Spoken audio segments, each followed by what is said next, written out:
तुम्हाला मी एक आपलं मिडल क्लास लोकांचं काळं सत्य सांगते.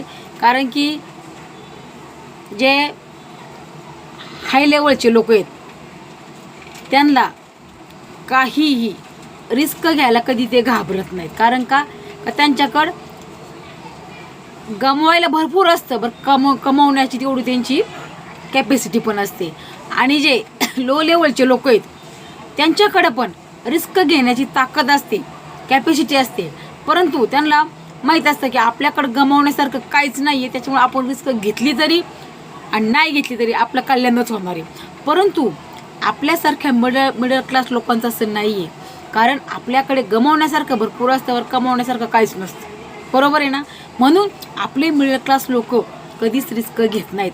आणि या गोल गोल फिरणाऱ्या जीवनामध्ये ह्या जीवनातच ते एवढं अडकून जातात ना की त्यांना पुढं जायचं कसं जायचं हे कधी कळतच नाही. म्हणून मिडल क्लास आपण आहोत, पण आपण रिस्क घ्यायला शिकली पाहिजे. जेव्हा तुम्ही रिस्क घेता तेव्हाच यश तुमच्या दाराची येणार आहे. हा व्हिडिओ जर आवडला तर नक्कीच लाईक, कमेंट, शेअर आणि सबस्क्राईब करा. धन्यवाद.